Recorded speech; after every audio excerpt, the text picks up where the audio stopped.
यथार्थ मोक्ष।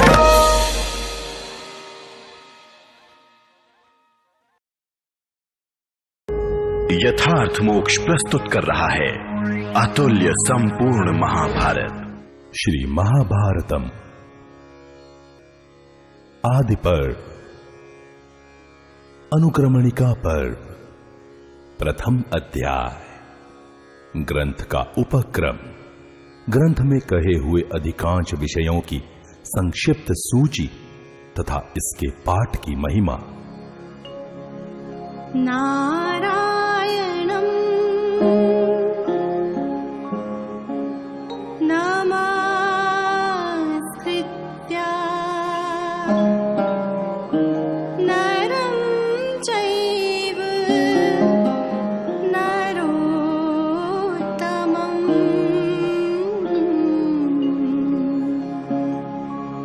देवीं सरस्वतीं व्यासं ततो जयमुदीरये। बदरिकाश्रम निवासी प्रसिद्ध ऋषि श्री नारायण तथा श्री नर, अंतर्यामी नारायण स्वरूप भगवान श्री कृष्ण, उनके नित्य सखा नर स्वरूप नरश्रेष्ठ अर्जुन, उनकी लीला प्रकट करने वाली भगवती सरस्वती और उसके वक्ता महर्षि वेद व्यास को नमस्कार कर आसुरी संपत्तियों का नाश करके अंतःकरण पर दैवी संपत्तियों को विजय प्राप्त कराने वाले जय महाभारत एवं अन्य इतिहास पुराण आदि का पाठ करना चाहिए। ओम नमो भगवते वासुदेवाय। ओमकार स्वरूप भगवान वासुदेव को नमस्कार है।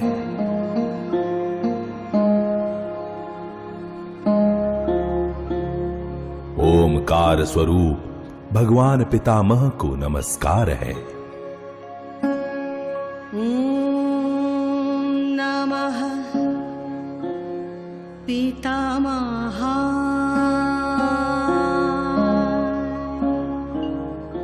ओमकार स्वरूप प्रजापतियों को नमस्कार है। ओम नमः प्रजापतिभ्यः।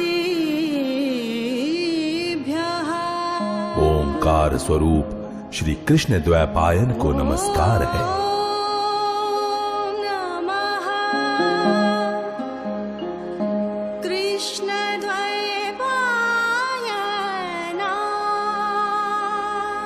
ओमकार स्वरूप सर्व विघ्न विनाशक विनायकों को नमस्कार है। ओम नमः सर्वविघ्न विनायकेभ्यः। एक समय की बात है, नैमिषारण्य में कुलपति महर्षि शौनक के 12 वर्षों तक चालू रहने वाले सत्र में, जब उत्तम एवं कठोर ब्रह्मचर्य आदि व्रतों का पालन करने वाले ब्रह्म ऋषिगण अवकाश के समय सुखपूर्वक बैठे थे, सूत कुल को आनंदित करने वाले लोमहर्षण पुत्र उग्रश्रवा सौती स्वयं कौतूहलवश उन ब्रह्म ऋषियों के समीप बड़े विनीत भाव से आए। वे पुराणों के विद्वान और कथावाचक थे। उस समय नैमिषारण्य वासियों के आश्रम में पधारे हुए उन उग्र श्रवाजी को उनसे चित्र विचित्र कथाएं सुनने के लिए सब तपस्वियों ने वहीं घेर लिया। उग्र श्रवाजी ने पहले हाथ जोड़कर उन सभी मुनियों को अभिवादन किया और आप लोगों की तपस्या सुखपूर्वक बढ़ रही है ना, इस प्रकार कुशल प्रश्न किया। उन सत्पुरुषों ने भी उग्र श्रवाजी का भलीभांति स्वागत सत्कार किया। इसके अनंतर जब वे सभी तपस्वी अपने अपने आसन पर विराजमान हो गए, तब लोमहर्षण पुत्र उग्र श्रवाजी ने भी उनके बताए हुए आसन को विनयपूर्वक ग्रहण किया। तत्पश्चात यह देखकर कि उग्र श्रवाजी थकावट से रहित होकर आराम से बैठे हुए हैं, किसी महर्षि ने बातचीत का प्रसंग उपस्थित करते हुए यह प्रश्न पूछा, कमल नयन सूत कुमार, आपका शुभागमन कहां से हो रहा है? अब तक आपने कहां आनंद पूर्वक समय बिताया है? मेरे इस प्रश्न का उत्तर दीजिए। उग्र श्रवाजी एक कुशल वक्ता थे। इस प्रकार प्रश्न किए जाने पर वे शुद्ध अंतःकरण वाले मुनियों की उस विशाल सभा में ऋषियों तथा राजाओं से संबंध रखने वाली उत्तम एवं यथार्थ कथा कहने लगे। उग्र श्रवाजी ने कहा, महर्षियों, चक्रवर्ती सम्राट महात्मा राजऋषि परीक्षित नंदन जन्मेजय के सर्प यज्ञ में उन्हीं के पास वैशंपायन ने श्री कृष्ण द्वैपायन व्यास जी के द्वारा निर्मित परम पुण्यमयी चित्र विचित्र अर्थ से युक्त महाभारत की जो विविध कथाएं विधि पूर्वक कही है, उन्हें सुनकर मैं आ रहा हूं। मैं बहुत से तीर्थों एवं धामों की यात्रा करता हुआ ब्राह्मणों के द्वारा सेवित उस परम पुण्यमय समंत पंचक क्षेत्र कुरुक्षेत्र देश में गया, जहां पहले कौरव पांडव एवं अन्य सब राजाओं का युद्ध हुआ था। वहीं से आप लोगों के दर्शन की इच्छा लेकर मैं यहां आपके पास आया हूं। मेरी यह मान्यता है कि आप सभी दीर्घायु एवं ब्रह्म स्वरूप हैं। ब्राह्मणों, इस यज्ञ में सम्मिलित आप सभी महात्मा बड़े भाग्यशाली तथा सूर्य और अग्नि के समान तेजस्वी हैं। इस समय आप सभी स्नान, संध्या वंदन, जप और अग्निहोत्र आदि करके शुद्ध हो अपने अपने आसन पर स्वस्थ चित्त से विराजमान है। आज्ञा कीजिए, मैं आप लोगों को क्या सुनाऊं? क्या मैं आप लोगों को धर्म और अर्थ के गूढ़ रहस्य से युक्त अंतःकरण को शुद्ध करने वाली भिन्न भिन्न पुराणों की कथा सुनाऊं, अथवा उदार चरित महानुभाव ऋषियों एवं सम्राटों के पवित्र इतिहास? ऋषियों ने कहा, उग्र श्रवाजी, परम ऋषि श्री कृष्ण द्वैपायन ने जिस प्राचीन इतिहास रूप पुराण का वर्णन किया है और देवताओं तथा ऋषियों ने अपने अपने लोक में श्रवण करके जिसकी भूरि भूरि प्रशंसा की है, जो आख्यानों में सर्वश्रेष्ठ है, जिसका एक एक पद, वाक्य एवं पर्व विचित्र शब्द विन्यास और रमणीय अर्थ से परिपूर्ण है, जिसमें आत्मा परमात्मा के सूक्ष्म स्वरूप का निर्णय एवं उनके अनुभव के लिए अनुकूल युक्तियां भरी हुई हैं, और जो संपूर्ण वेदों के तात्पर्यानुकूल अर्थ से अलंकृत है, उस भारत इतिहास की परम पुण्यमयी ग्रंथ के गुप्त भावों को स्पष्ट करने वाली पदों वाक्यों की व्युत्पत्ति से युक्त सब शास्त्रों की अभिप्राय के अनुकूल और उनसे समर्थित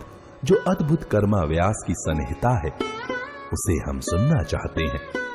अवश्य ही वह चारों वेदों के अर्थों से भरी हुई तथा पुण्य स्वरूपा है, पाप और भय का नाश करने वाली है। भगवान वेद व्यास की आज्ञा से राजा जन्मेजय के यज्ञ में प्रसिद्ध ऋषि वैशंपायन ने आनंद में भरकर भलीभांति इसका निरूपण किया है। उग्र श्रवाजी ने कहा, जो सबका आदि कारण, अंतर्यामी और नियंता है, यज्ञों में जिसका आवाहन और जिसके उद्देश्य से हवन किया जाता है, जिसकी अनेक पुरुषों द्वारा अनेक नामों से स्तुति की गई है, जो ऋत एकाक्षर ब्रह्म व्यक्ताव्यक्त स्वरूप एवं सनातन है, असत सत एवं उभय रूप से जो स्वयं विराजमान है, फिर भी जिसका वास्तविक स्वरूप सत असत दोनों से विलक्षण है, यह विश्व जिससे अभिन्न है, जो संपूर्ण परावर जगत का सृष्टा पुराण पुरुष सर्वोत्कृष्ट परमेश्वर एवं वृद्धि क्षय आदि विकारों से रहित है, जिसे पाप कभी छू नहीं सकता, जो सहज शुद्ध है, वह ब्रह्म ही मंगलकारी एवं मंगलमय विष्णु है। उन्हीं चराचर ऋषिकेश श्री हरि को नमस्कार करके सर्वलोक पूजित अद्भुत कर्मा महात्मा महर्षि व्यास देव के इस अंतःकरण शोधक मत का मैं वर्णन करूंगा। पृथ्वी पर इस इतिहास का अनेकों कवियों ने वर्णन किया है और इस समय भी बहुत से वर्णन करते हैं।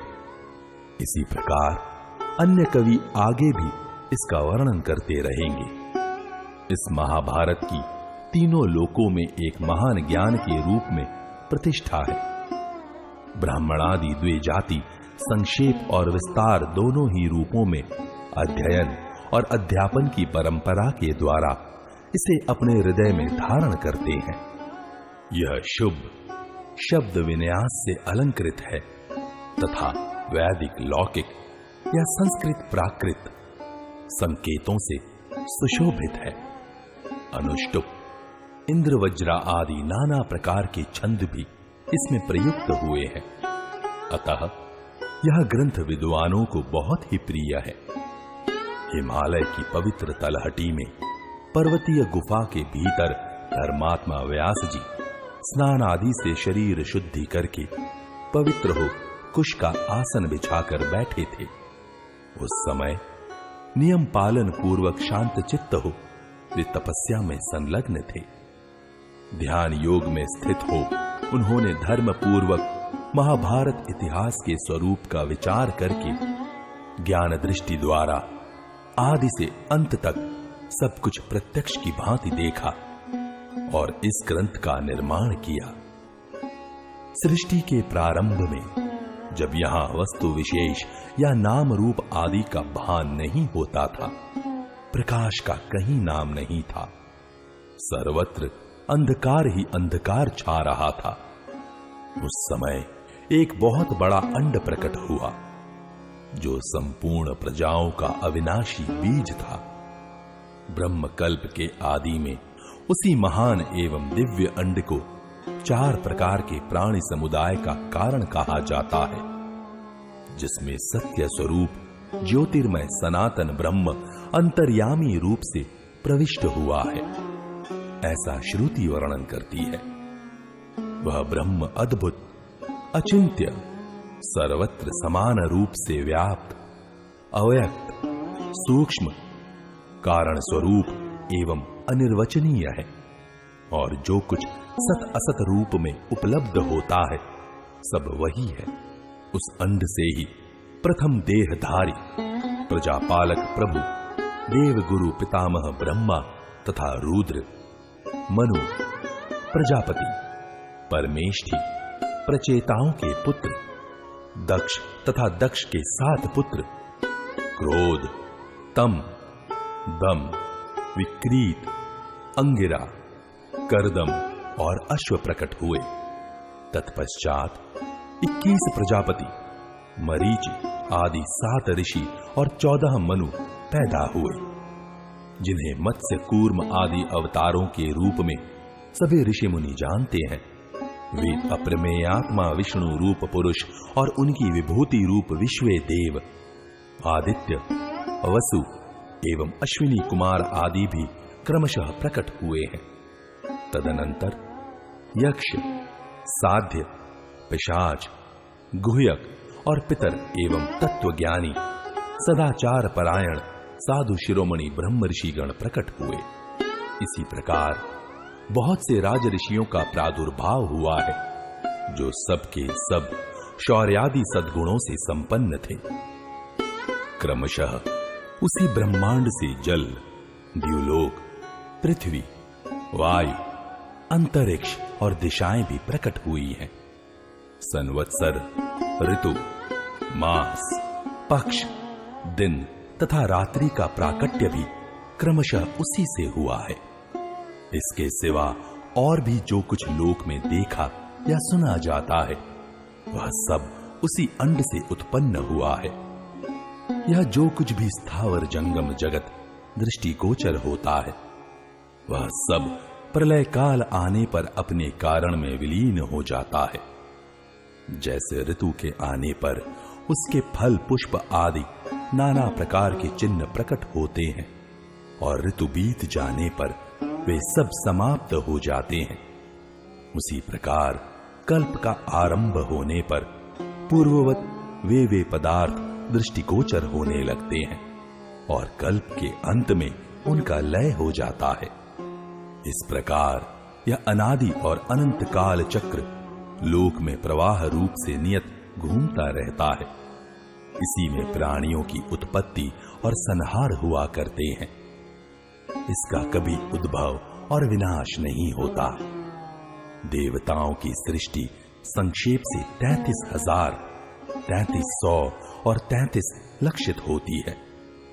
पूर्व काल में दिव्य पुत्र, बृहत, भानु, चक्षु, आत्मा, विभावसु, सविता, ऋचीक, अर्क, भानु, आशावह तथा रवि, ये सब शब्द विवस्वान के बोधक माने गए हैं। इन सब में जो अंतिम रवि है, वे महय, पृथ्वी में गर्भ स्थापन करने वाले एवं पूज्य माने गए हैं। इनके तनय देवभ्राट हैं और देवभ्राट के तनय सभ्राट माने गए हैं। सभ्राट के 3 पुत्र हुए। वे सब के सब संतानवान और बहुश्रुत ज्ञाता हैं। उनके नाम इस प्रकार हैं: दश ज्योति, शत ज्योति तथा सहस्त्र ज्योति। महात्मा दश ज्योति के 10,000 पुत्र हुए। उनसे भी 10 गुने अर्थात 1,00,000 पुत्र यहां शत ज्योति के हुए। फिर उनसे भी 10 गुने अर्थात 10,00,000 पुत्र सहस्त्र ज्योति के हुए। उन्हीं से यह कुरुवंश, यदुवंश, भरतवंश, ययाति और इक्ष्वाकु के वंश तथा अन्य राज ऋषियों के सब वंश चले। प्राणियों की सृष्टि परंपरा और बहुत से वंश भी इन्हीं से प्रकट हो विस्तार को प्राप्त हुए हैं।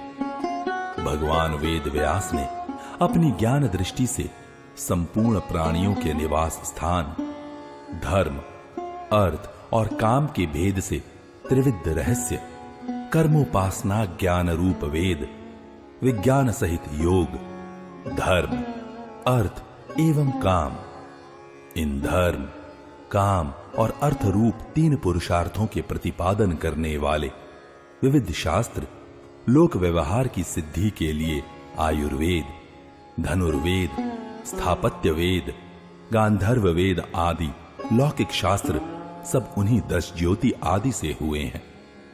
इस तत्व को और उनके स्वरूप को भलीभांति अनुभव किया। उन्होंने ही इस महाभारत ग्रंथ में व्याख्या के साथ उस सब इतिहास का तथा विविध प्रकार की श्रुतियों के रहस्य आदि का पूर्ण रूप से निरूपण किया है और इस पूर्णता को ही इस ग्रंथ का लक्षण बताया गया है। महर्षि ने इस महान ज्ञान का संक्षेप और विस्तार दोनों ही प्रकार से वर्णन किया है, क्योंकि संसार में विद्वान पुरुष संक्षेप और विस्तार दोनों ही रीतियों को पसंद करते हैं।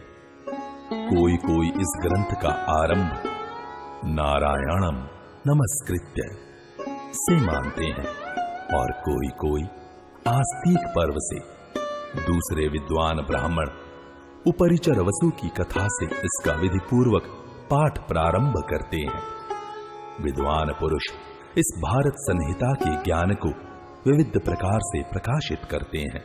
कोई कोई ग्रंथ की व्याख्या करके समझाने में कुशल होते हैं तो दूसरे विद्वान अपनी तीक्ष्ण मेधा शक्ति के द्वारा इन ग्रंथों को धारण करते हैं। सत्यवती नंदन भगवान व्यास ने अपनी तपस्या एवं ब्रह्मचर्य की शक्ति से सनातन वेद का विस्तार करके इस लोक पावन पवित्र इतिहास का निर्माण किया है। प्रशस्त वृत्तधारी, निग्रहानुग्रह समर्थ, सर्वज्ञ पराशर नंदन ब्रह्म ऋषि श्री कृष्ण द्वैपायन इस इतिहास शिरोमणि महाभारत की रचना करके यह विचार करने लगे कि अब शिष्यों को इस ग्रंथ का अध्ययन कैसे कराऊं, जनता में इसका प्रचार कैसे हो। द्वैपायन ऋषि का यह विचार जानकर लोक गुरु भगवान ब्रह्मा उन महात्मा की प्रसन्नता तथा लोक कल्याण की कामना से स्वयं ही व्यास जी के आश्रम पर पधारे। व्यास जी ब्रह्मा जी को देखकर आश्चर्यचकित रह गए। उन्होंने हाथ जोड़कर प्रणाम किया और खड़े रहे। फिर सावधान होकर सब ऋषि मुनियों के साथ उन्होंने ब्रह्मा जी के लिए आसन की व्यवस्था की। जब उस श्रेष्ठ आसन पर ब्रह्मा जी विराज गए, तब व्यास जी ने उनकी परिक्रमा की और ब्रह्मा जी के आसन के समीप ही विनयपूर्वक खड़े हो गए। परमेष्ठी ब्रह्मा जी की आज्ञा से वे उनके आसन के पास ही बैठ गए। उस समय व्यास जी के हृदय में आनंद का समुद्र उमड़ रहा था और मुख पर मंद मंद पवित्र मुस्कान लहरा रही थी। परम तेजस्वी व्यास जी ने परमेष्ठी ब्रह्मा जी से निवेदन किया, भगवान, मैंने यह संपूर्ण लोकों से अत्यंत पूजित एक महाकाव्य की रचना की है। ब्रह्मन, मैंने इस महाकाव्य में संपूर्ण वेदों का गुप्ततम रहस्य तथा अन्य सब शास्त्रों का सार सार संकलित करके स्थापित कर दिया है। केवल वेदों का ही नहीं, उनके अंग एवं उपनिषदों का भी इसमें विस्तार से निरूपण किया है। इस ग्रंथ में इतिहास और पुराणों का मंथन करके उनका प्रशस्त रूप प्रकट किया है। भूत, वर्तमान और भविष्य काल की इन तीनों संज्ञाओं का भी वर्णन हुआ है।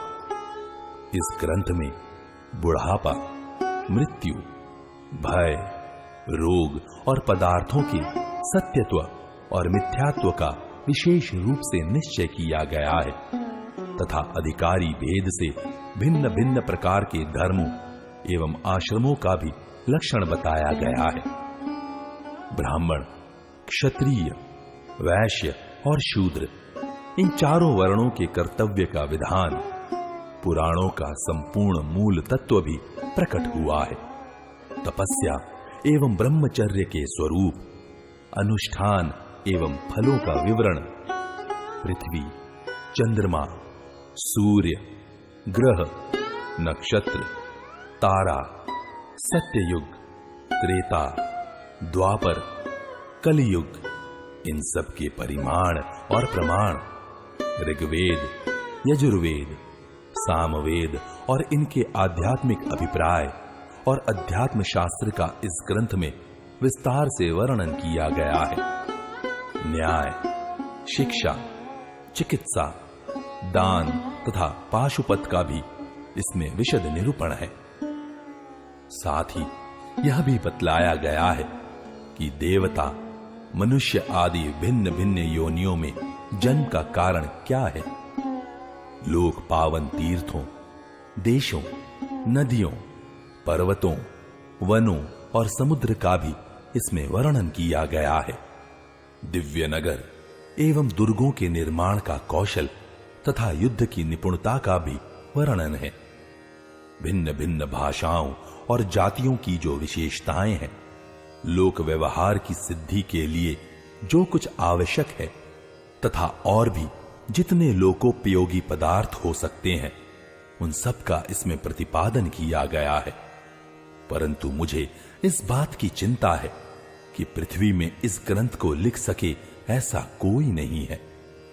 ब्रह्मा जी ने कहा, व्यास जी, संसार में विशिष्ट तपस्या और विशिष्ट कुल के कारण जितने भी श्रेष्ठ ऋषि मुनि हैं, उनमें मैं तुम्हें सर्वश्रेष्ठ समझता हूं, क्योंकि तुम जगत, जीव और ईश्वर तत्व का जो ज्ञान है उसके ज्ञाता हो।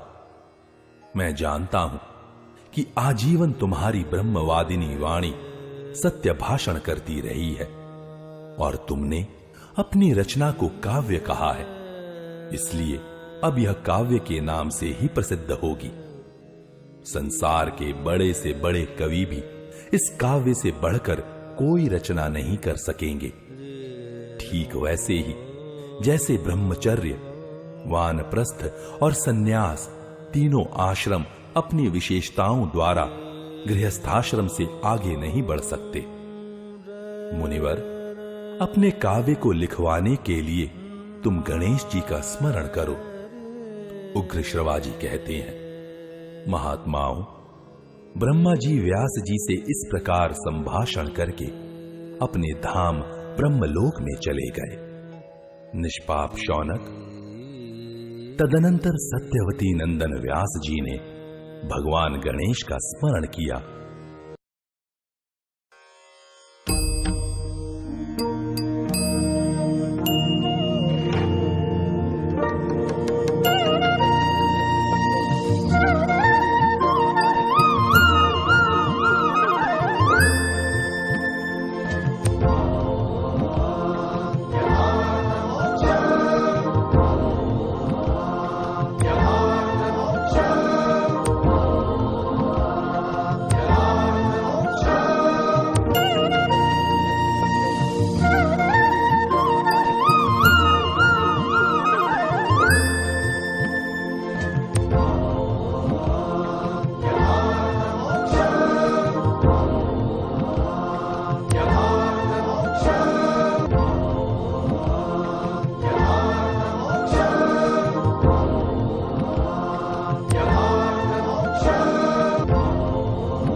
यथार्थ मोक्ष।